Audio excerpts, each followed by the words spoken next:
In this lecture, we'll briefly discuss formatting options and how to go about formatting your charts. Using formatting effectively can transform ordinary charts and tables into something eye-catching. The key takeaway from this lecture is that practically every visual element on a table chart can be formatted and visually tweaked. Font types, font sizes, colors, text alignments, and localized formats such as currency and dates and times can all be customized to ensure your worksheets illustrate your point effectively and at the same time are visually stunning. When it comes to formatting, it's really important that, number one, you always remain consistent. So use the same fonts, use the same colors throughout your charts.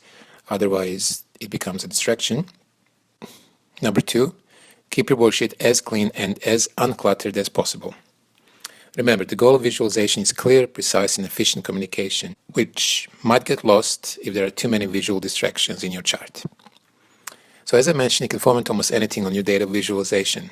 Things you might want to consider formatting include titles, headers, axes, totals, cells within your tables, and so on. Formatting in Tableau is very easy. You can right-click on any data element you wish to format and click on the Format option, or alternatively, you can click on the Format menu option from the main menu. So let's have a look at the example of some of the formatting we can use in Tableau. For this example, we'll use our orders sample file once again. We'll drag order date on the columns and the state and province onto the rows. And we'll have a look at the profit values by state across time. So you can just double click profit. Now we'll also actually filter the results to get bottom 10 states by sum of profit. So these are our worst performing states. And we can see the table of results here now. So let's apply some formatting. One thing I like to do is actually include on my worksheets a title as well as the caption. And this will obviously give us a bit more information about what's going on here. We can see the title actually is using an inbuilt field called sheet name. So that means it refers to the sheet name in the bottom. So if you rename the sheet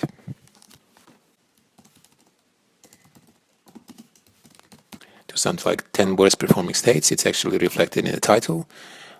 In addition, you can actually see that you can add other things to the title. So we might want to include one of the other fields, which is the data update time. So we'll say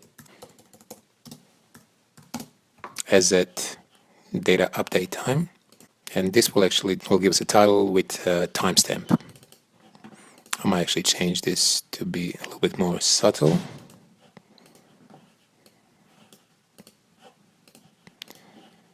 So now we have a nice title saying 10 worst performing states as at particular dates and time stamp when it was last refreshed.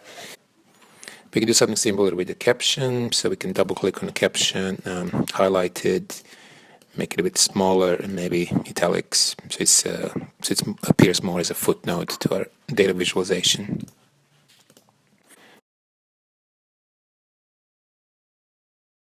Now the main table contains two building blocks, if you will.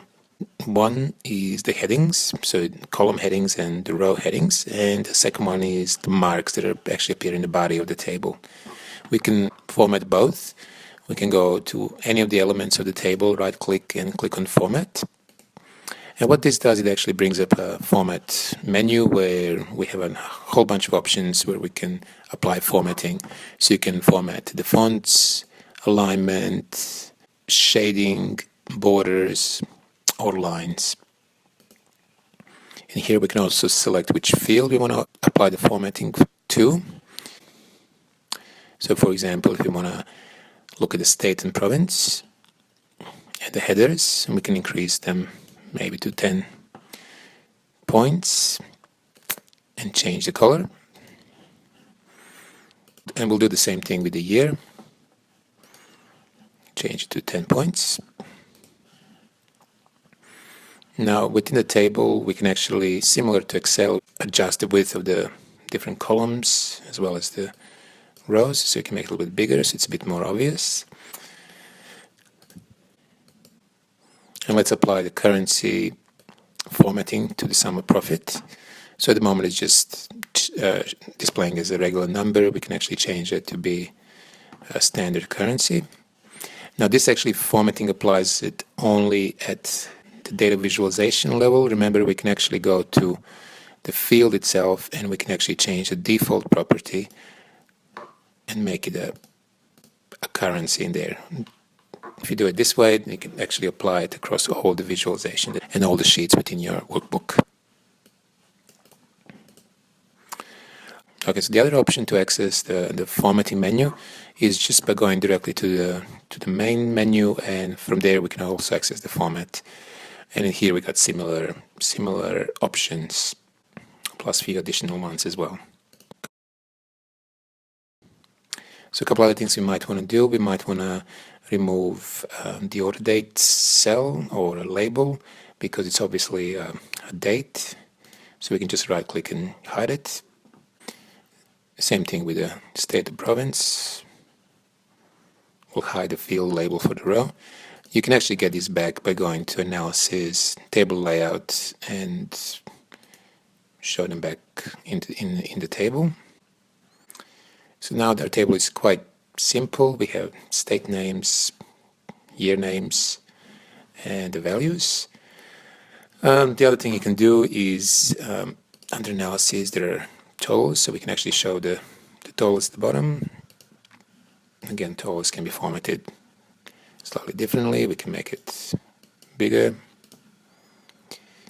and we can actually change the label. Call it total all states.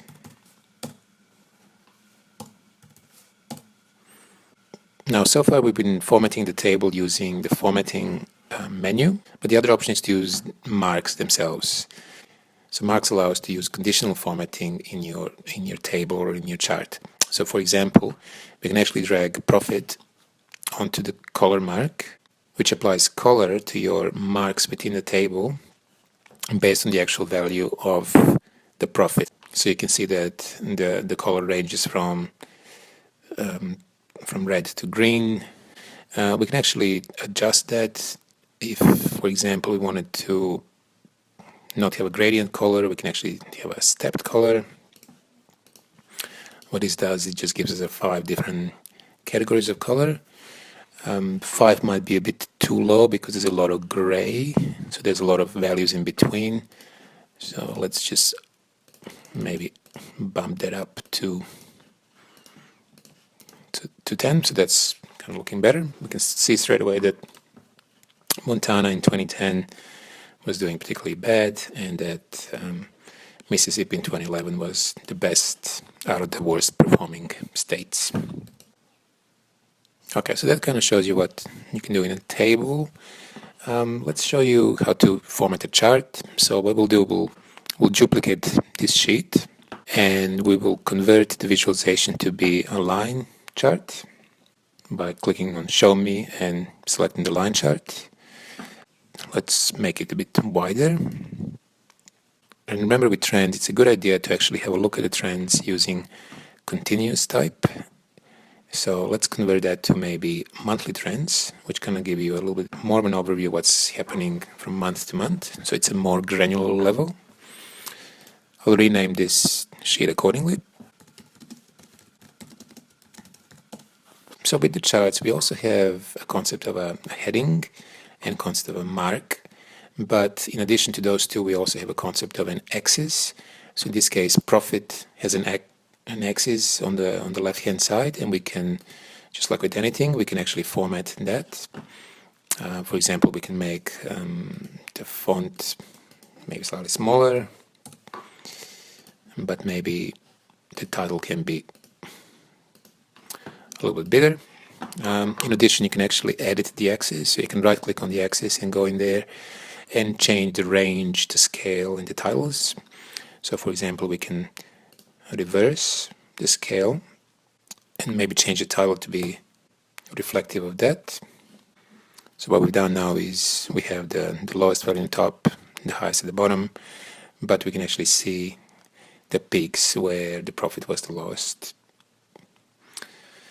So the other thing we can do with the charts is actually annotate different marks. So obviously we're interested in these very high peaks. So So what we can do is we can actually right click on there and annotate a mark or a pointer an area. So if you do a mark, by default Tableau provides a listing of all the dimensions that are happening at that point. So we can right click on that and select OK, and that will give us a detail about this particular point. We can actually format that, so if the actual value of the profit was more important than the other two, we can actually make that a little bit bigger and more obvious. You can annotate particular points, but it's a little bit of a pain going through each one, so you can actually use the label mark for that.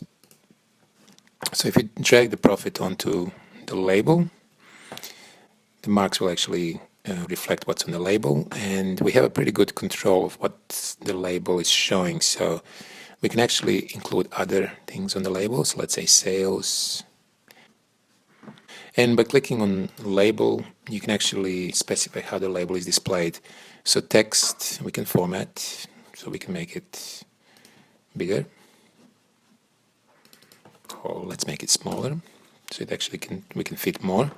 And we can specify also how a label appears. So we can only choose the minimum and maximum marks, the ones that are at the end, the ones that we can actually select, which means only appear when we click on it. Or we can choose the highlighted option, which means we can select multiple ones. In addition, there's an option to allow labels to overlap the other marks, which in this case would not be very useful. Let's stick to the min and the max, and we'll do it by the line. So each of the lines actually shows now the highest and the lowest.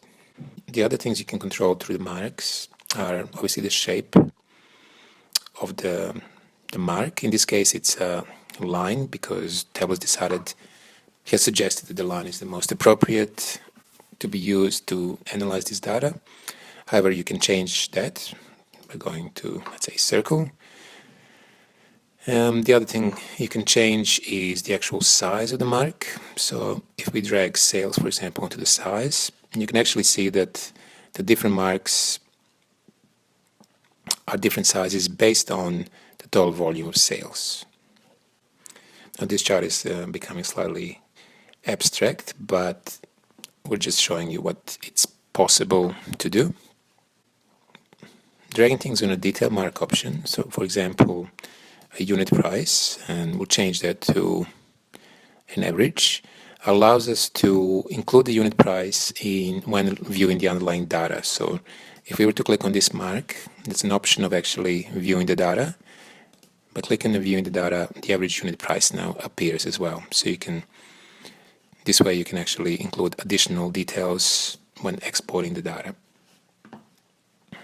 Tooltip is a self-explanatory mark option. By default, Tableau will include information about all the dimensions that are used in the chart. However, you can go in there and you can modify it as you wish. So we can get rid of things that we don't want, and we can actually make things bigger, change the format, or include additional information.